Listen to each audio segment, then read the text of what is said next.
Okay, so let's go to the third topics. This is about experience during Cold War, right? And also Korean War also happened during that time, right? And at that time, you're already, adults. So the first question is that how the Cold War affect your personal life or your professional life, career, or well, say the Korean War ended. I had one more. See, I had signed up for 4 years. The Korean War only lasted 3 years. So I had another year. But because my experience was in radar, let's go back. Important. Let's go back to a little bit early. You are forced to join the army, or you volunteer to join the army. Yeah. I volunteered so that I wouldn't be forced. You volunteer so that you wouldn't be forced. Well, if I was forced to join, I wouldn't have any choice of where I went. I was able to join the Air Force instead of the Army. All my brothers were Army. Or they are first to join. They are also volunteer, or they are first to join. Your brothers. No, Benny. He kind of controlled what he said. I would join when there's a school available for me to learn airplane mechanics. Oh, he also want to. Oh yeah, you remember That's this one. Oh, he also want to learn airplane knowledge. Yes, but he wanted to maintain them. He doesn't want to fly the airplane, but he wants to become like a mechanic. Yes, well, he was a crew chief, so he flew as a crew chief on a helicopter. Okay. And he was he served in Germany. Not during World War II, but during the Korean War. Gotcha. So. Okay, so you will volunteer to join Korean War. Yeah. And work as a radio operator. Radar operator. Yeah, no, it was a radar operator, but the specific job we had was to follow the infantry into battle, and then if they had a problem with a machine gun, we would control the fighter plane that went in and bombed the machine gun or whatever. Oh, true. And I was training for that, and I was training men for that when the Korean War ended. So now that switched me over to air defense, because the big concern was, are the Russians going to send bombers over, Cold War. Got you. So yeah, so the Korean War ends, and you still have 2 more years. Yeah, one more. Oh, 1 more years. Yeah. And well, what are you doing? Yeah, so that what I did then was the radar operator. All the airplanes coming from Europe, we controlled them, and if they flew and didn't answer us, then we sent fighter planes out to warn them or whatever. And that was my job then. It was so which means that you serve in Europe or still in United States? This was on Cape Cod and in Massachusetts. Oh, in Massachusetts. Got you. And but for Cold War, we have more than just Korean War. There are a lot of things, atmosphere, the feel about Soviet Union, everything.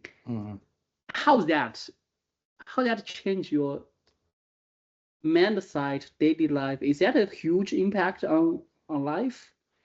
I didn't feel that was. No. Not too much. No. Got you. Then the second question is that because I know all my understanding about Cold War came from history book, and in my understanding, we have a so-called worries, concerns normal people have, right? Worry about nuclear war, everything. Yes. And because of those fears, do you notice that change in people's life? How life was changed? Well, during the Cold War, people worried about being bombed by Russia or so on. So a lot of them dug holes in their backyard and made Do you have such a hole in your backyard?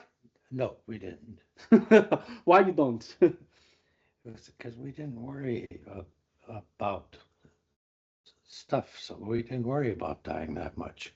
Why you? Everyone is worrying about that. Why your family don't worry about? Well, we might worry about, think about it, but we don't worry about it because God has control of our mind, our lives. Oh, so yeah, I get your point. People, they call them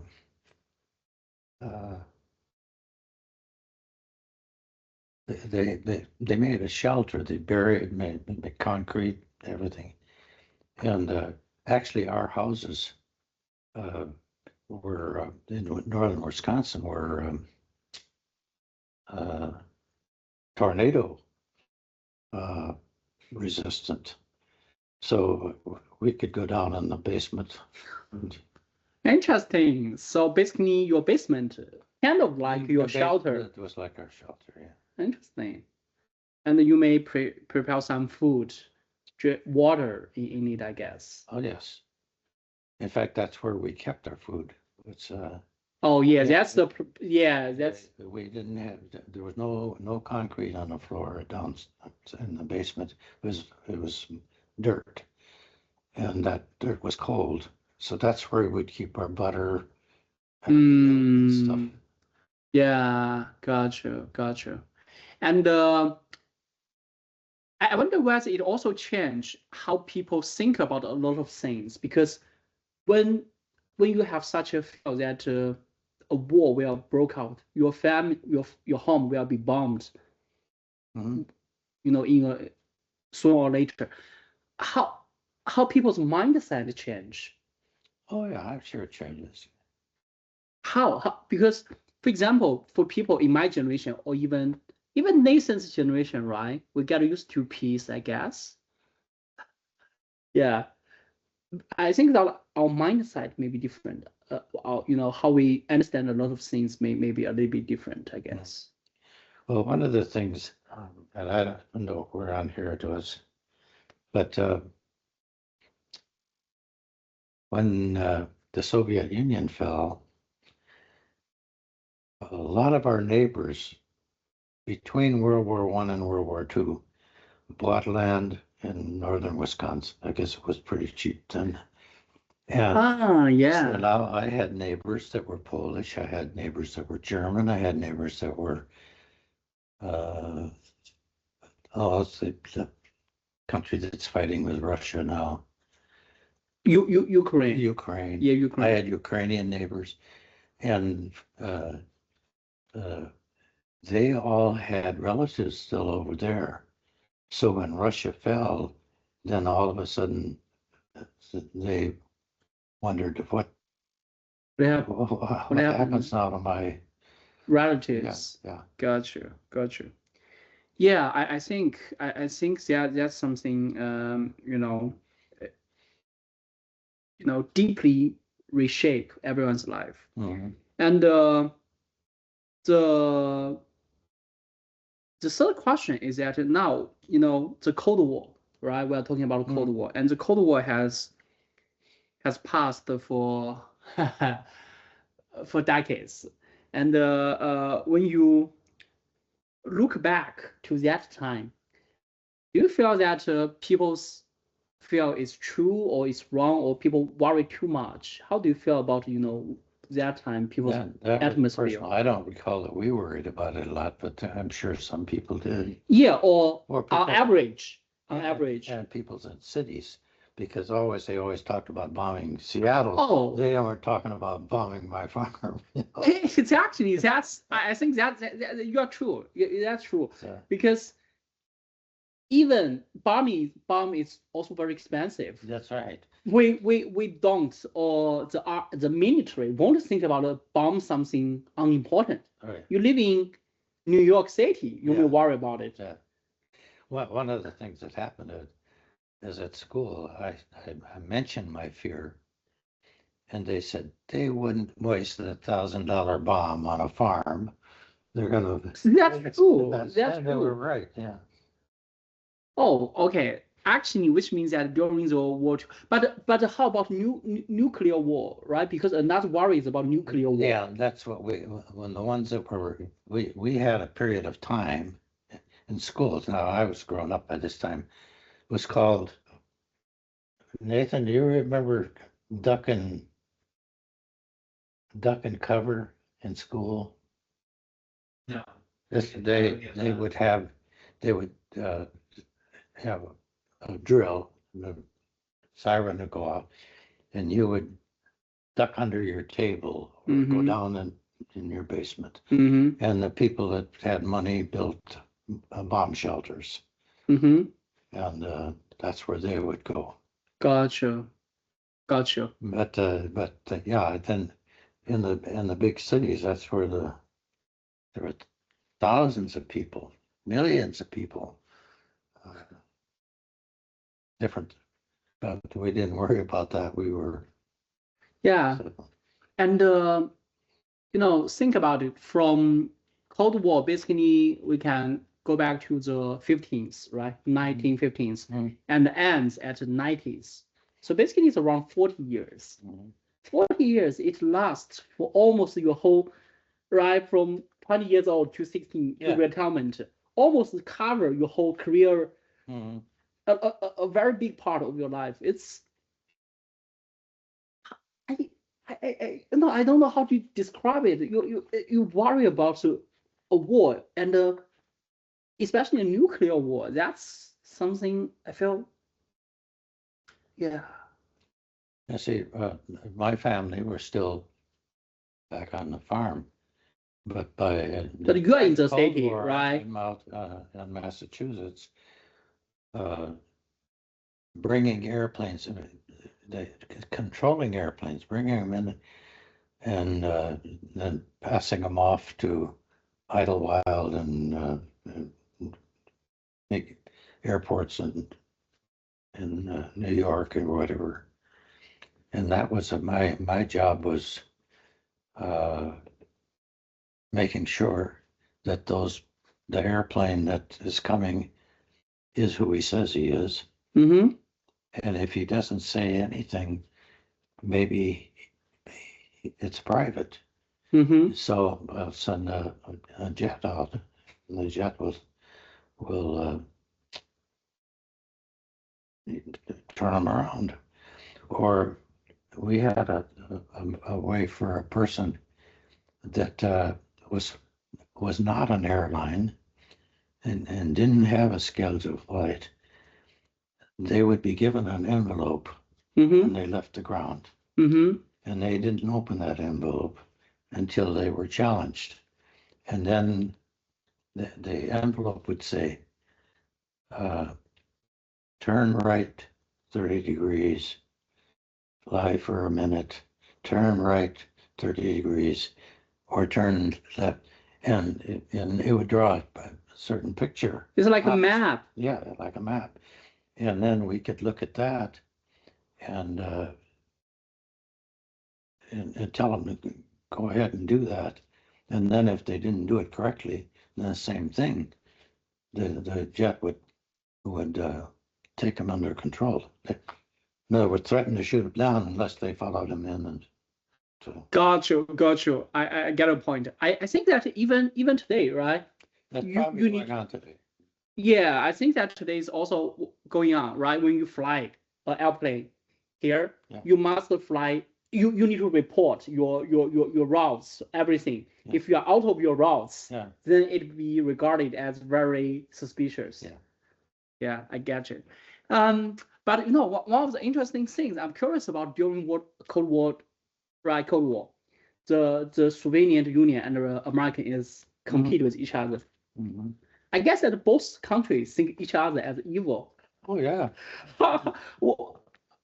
How, in Well, your imagination, The what? problem is our nation is basically Christian not all people are born again Christians, but basically it is, and freedom oriented, and Russia is communism.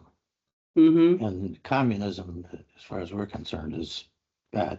Yeah, I'm curious about, in your understanding, what is communism at that time? Because the government will have a lot of, Well, the guy that sits behind me will say, well, the purest form of communism is Christian. But in Christianity and in Christian, in Jewish, I forget what they call them, communes, it's voluntary. In Russia, it's not voluntary. Gotcha. Communism was. I get your point. It's mandatory. Yeah. Gotcha. And then when you imagine the life in Russian or Soviet Union at that time, in your imagination, how they live their life, have you have some imagination based on the government's, media, I'm curious. One of the things I remember is when the games. Games? Yeah, the games that happen every 4 years, Olympics. Oh, Olympics. Yeah. In Russia, you could be a doctor and be pretty near destitute, but if you're a good skater, you could have an apartment of your own, Oh, I get your point. Yeah. If you're famous, if you bring fame to Russia, it's good. And but from another perspective, the capitalism works similar way. If you are rich, you can have a big house, you have a fancy car. But if you are poor, you even doesn't have a shelter. I think that's also similar. Do you think so? No, it might be similar, but in capitalism, the poorest, not the poorest person, but a person with a few $100s can buy stocks, and he's part of capitalism, right? Well, yeah. So I made a lot of money on one stock. Netflix. Oh, you bought a Netflix? I bought Netflix stock. I don't belong to Netflix. I've never used Netflix. But why? But I feel surprised, Lisa. I feel surprised the grandpa bought a Netflix. But you don't use it. Why you think about bought Netflix? Why did I think about Netflix? Yeah, why you think about purchase your stock? Well, for one, I dealt with a outfit called Motley Fools. There were people that advised things, and Netflix stock was cheap, and it made sense to me, although I wasn't interested because I don't watch movies. Right, you don't watch it, you don't use it. It's for people who consume a lot of those content. But I bought stock, and it went up. I know. Yeah. Yeah, it's like a rocket. Yeah, it's like a rocket. That's surprising. Even I don't purchase the stock of Netflix because I don't watch it. No. Yeah, and I they actually shows I wouldn't watch even if I did watch, and so that's why.